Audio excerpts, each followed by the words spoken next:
நீ பாசம்தான். அப்புறம் ஏன் என்ன விட்டுட்டு போன? அதுவா, ஒரு சின்ன கோவம், அதனால தான் விட்டுட்டு போயிட்டேன். அப்புறம் இப்பயா வந்த? அதை ஏன் கேக்குற? பெரியவங்களாலதான் உங்க அப்பாவோட என்ன சேர்த்து வைக்க முடியல. உன்னாலையாவது முடியுமான்னு பாப்போம். முடியுமா? சொல்லு பாக்குறேன். நீ இப்ப என்ன பண்ற?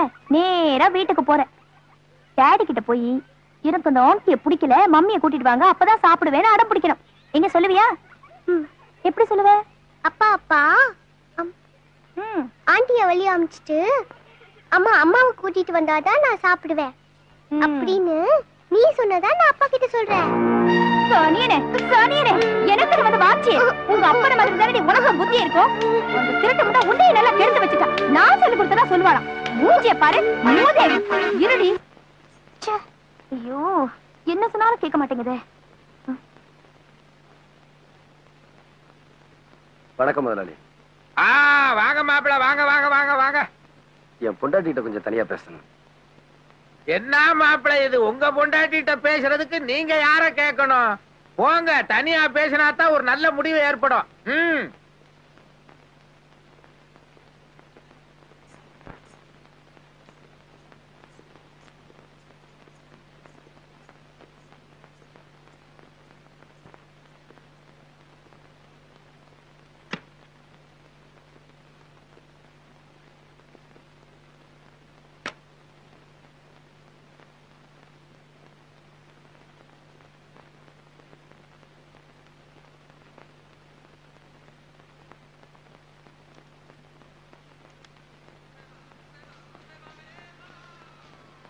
பரவாயில்லையே, உங்க குழந்தைக்கு தான் புத்தி வரலனாலும் உங்களுக்காவது புத்தி வந்திருக்கேன். வந்து தாண்டி வந்திருக்கேன்.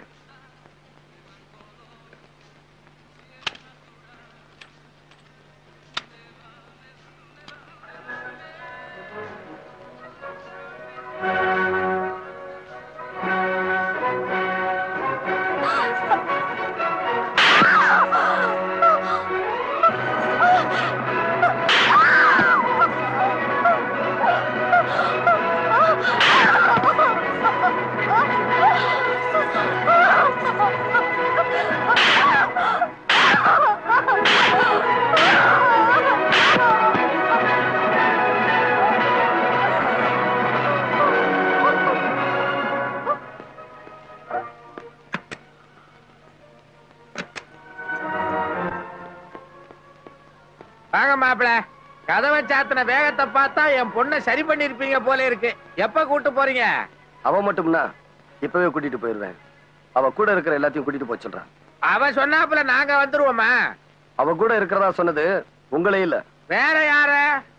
அவகிட்ட இருக்கிற ஆணவம், அகம்பாவம், பிடிவாதம், பொறாம, இவங்களையெல்லாம் கூட்டிட்டு போகணும்னு சொல்றா. இதுக்கெல்லாம் என்னால தீனி போட முடியாது. இதையெல்லாம் விட்டுட்டா அவளை நான் கூட்டிட்டு போறேன். அட பாவி, நீ நல்லா இருப்பியா? என் பொண்ணை போட்டு இப்படி அடிச்சிருக்கியே. வாடி. பாத்தீங்களா இந்த கொடுமையை? பாத்தீங்களா? கிளி மாதிரி வளர்த்த என் குழந்தைய எப்படி போட்டு அடிச்சிருக்கான் பாத்தீங்களா? நீ மனுஷனா இல்ல மிருகமா? நான் அப்பவே சொன்னல நான் சந்தேகப்படுறேன்னு. இப்ப என்ன சொல்ற? இதே மாதிரி உன் தங்கச்சியை நான் கொடுமைப்படுத்திருந்தேன்னா நீ சும்மா இருப்பியாடா? சொல்டா. இருடா. ஏன் மாப்பிள, என் மக என்னதான் தப்பு பண்ணியிருந்தாலும் இப்படி போட்டா அடிக்கிறது? இந்த வீட்டுல உங்களை எல்லாரும் அலட்சியப்படுத்தினாலும் நான் ஒருத்தன் தானே மதிப்பும் மரியாதையும் கொடுத்தேன். அதை எல்லாத்தையுமே கெடுத்துட்டீங்களே. எதுக்காக அடிச்சீங்க சொல்லுங்க? அவன் மனுஷனா இருந்தா தானே. குட்டி,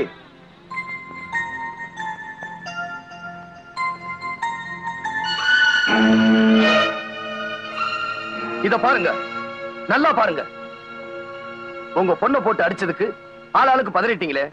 இந்த பச்சை புள்ளைய உங்க பொண்ணு எப்படி போட்டு அடிச்சிருக்கா? இத பார்த்ததும் என் மனசு எப்படி துடிச்சு போயிருக்கும், எப்படி பதறி போயிருக்கும். இப்ப நீங்க கேட்ட அதே கேள்வி நான் திருப்பி கேட்கிறேன். நீங்க பெத்தது ஒரு மனுஷியா இல்ல மிருகத்தையா? போது நிறுத்துங்க. அந்த குழந்தைய 10 மாசம் சுமந்து பெத்தவனா? அதை அடிக்கிறதுக்கு எனக்கு உரிமை இல்லையா? என்னடி பெரிய உரிமை? நீ சுமந்தத பெருமையா நினைச்சவல்லடி, அத ஒரு தண்டனையா நினைச்சவ. இந்த குழந்தை பிறந்ததுல இருந்து என்னைக்காவது ஒரு நாள் பசி எரிஞ்சு அதுக்கு பால் ஊட்டி இருப்பியா?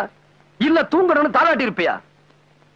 அத ஒரு தொல்லையா நினைச்சு பள்ளிக்கூடத்துல சேர்க்க சொன்னியே தவிர அவளை உன் பிள்ளையா நினைச்சு என்னைக்கா சீராட்டி இருக்கியாடி? வயிற்றுல சுமக்கிற பேரு தாய் இல்லடி, அதோட வாழ்க்கையை மனசுல நினைச்சு சுமக்கிறா பார், அவதாண்டி உண்மையான தாய். இப்படி தாய்க்குரிய எந்த தகுதியும் இல்லாத உனக்கு உரிமையை பத்தி பேசுறதுக்கு என்னடி யோகியதை இருக்கு?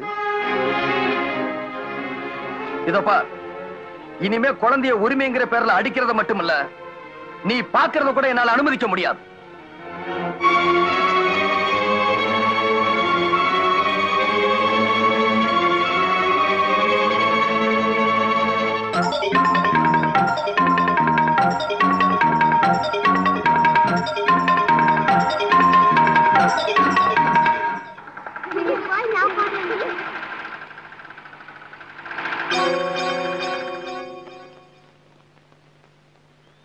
சாரதா, சாரதா, சாரதா,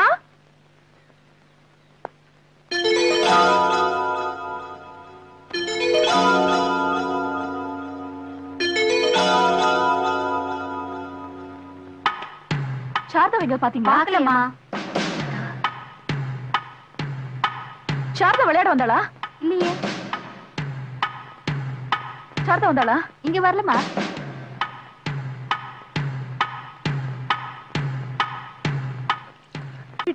புள்ள நீ பெத்திருந்தா தானே புள்ள பாசம் உனக்கு தெரியும்.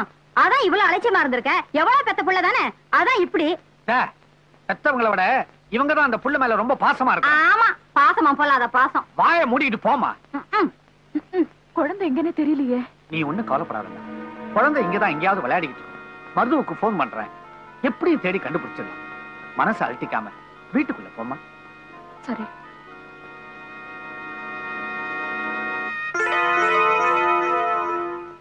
வாங்க மாப்பிள்ள வாங்க. குழந்தை இங்க வந்தாளா? குழந்தையா? இங்க வரலையா? என்னாச்சு? இல்ல, விளையாடி இருந்த குழந்தைய காணும். என் குழந்தைய காணுமா? என் குழந்தைய என்ன பண்ணீங்க? என்ன பண்ணிருப்பாங்கன்னு எனக்கு தெரியும் வச்சலா. ஒரு முக்கிய அறிவிப்பு. சாரதா என்கிற 3 வயது சிறுமியை நேற்று முதல் காணவில்லை. காணாமல் போன அன்று சிவப்பு நிறத்தில் வெள்ளைப்பூ போட்ட கவுனும் வெள்ளை நிற செருப்பும் அணிந்திருந்தார். குழந்தையை பற்றி தகவல் தெரிந்தால் தொடர்பு கொள்ள வேண்டிய முகவரி: ஆய்வாளர், தேனாம்பேட்டை காவல் நிலையம், சென்னை 18. நீங்க தான் சாரதாவா? ஆமா. குழந்தை கிடைச்சிட்டாளா? இல்ல, அந்த குழந்தையை நீங்க கொண்டுட்டதா எங்களுக்கு கம்ப்ளைண்ட் வந்திருக்கு. சாரதா? என்ன சொல்றீங்க நீங்க? எனக்கும் அதுக்கும் என்ன? ஸ்டேஷனுக்கு வாங்க, அங்க எல்லாம் பேசிக்கலாம். அட வாங்கம்மா போலாம். ஜீப்ல ஏறுங்க.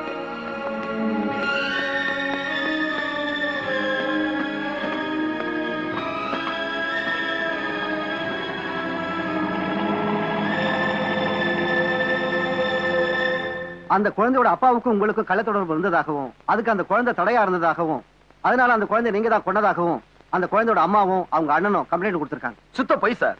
என் குழந்தை மேல இவங்க உசிரிய வச்சிருக்காங்க. பெத்த புள்ள தன்னை விட இந்த அம்மா மேல பிரியம் வச்சிருக்காங்கிற பொறாமையில தான் இப்படி ஒரு பொய்யான கம்ப்ளைண்ட் கொடுத்திருக்காங்க. எனக்கு தெரியும் சார், என் குழந்தை நிச்சயமா செத்து இருக்காது. அது எங்கேயாவது காணாம போயிருக்கும். அவசரப்பட்டு எந்த முடிவும் எடுத்துறாதீங்க. மிஸ்டர் மருது, ஆதாரம் இல்லாம நாங்க எந்த முடிவும் எடுக்க மாட்டோம். கான்ஸ்டபிள். Yes sir.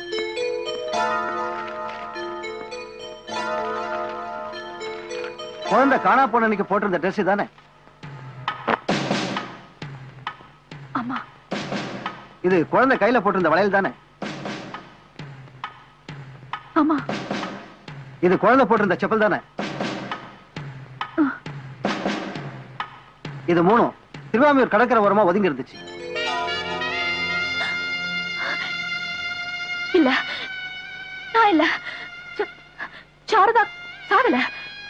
அவ செத்திருக்க முடியாது. சாரதா மேல நான் எவ்வளவு அவளை நான் இல்ல மருது, நான் கொல்லல. நான் எப்படி அவளை? என்ன நம்புங்க மருது, ப்ளீஸ் ப்ளீஸ் என்ன நம்புங்க.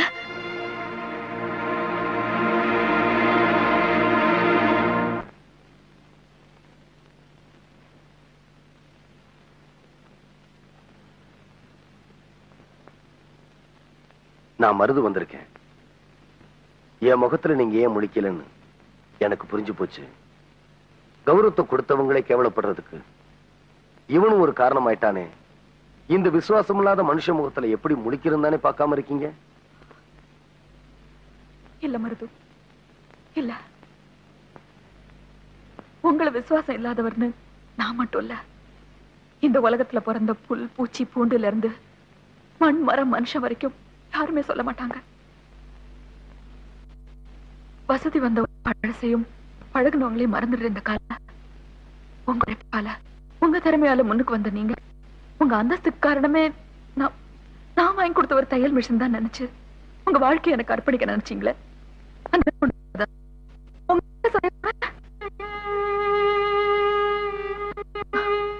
நீங்க என் மேல வச்சிருக்கிறது பாசம்னா நான் உங்க மேல வச்சிருக்கிறது பக்தி.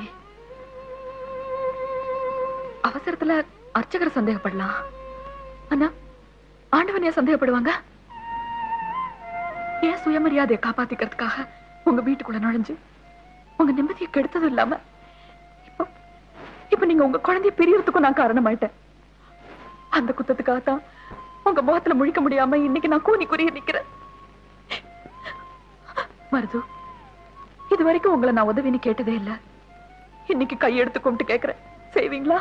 தெரியும், உங்களை ஜாமீன்ல எடுக்கணும், நிரூபிக்கணும். அதானே ஏற்கனவே ஏற்பாடு செஞ்சுட்டு வந்துட்டேன். இல்ல மருது, இல்ல. எனக்கு தேவை இந்த சிறையில இருந்து விடுதலை இல்ல, என் மனசை போட்டு தச்சிட்டு இருக்கிற உறுத்தல் இருந்துதான். மருது, நான் உங்க மனைவியை பார்க்கணும், அழைச்சிட்டு வருவீங்களா? இவ்வளவுக்கும் காரணம் அவதான். அவ முகத்துல என்ன முழிக்க சொல்றீங்க? இல்ல மருது, பொம்பளைங்க மாதிரி பயப்படுறவங்களும் இல்ல, நிலைமை வந்துட்டா அவங்கள மாதிரி துணிறவங்களும் இல்லம்பாங்க. உங்க மனைவிக்கு அப்படி ஒரு நெருக்கடி ஏற்படுத்தினது ஏன் தப்புதான். அதுக்காக நான் அவங்க கால்ல வேணா விழுந்து மன்னிப்பு கேட்கிறேன். இப்ப எனக்கு வேணுங்கிறதெல்லாம் உங்க குழந்தை உயிரோட இருந்தா அதுவே எனக்கு போதும். நான் உங்க வீட்டுல இருந்து மட்டும் இல்ல, இந்த உலகத்தை விட்டே போயிடுறேன். இந்த பழியில இருந்து மட்டும் என்ன காப்பாத்துங்க மருது, தயவு செஞ்சு என்ன காப்பாத்துங்க மருது.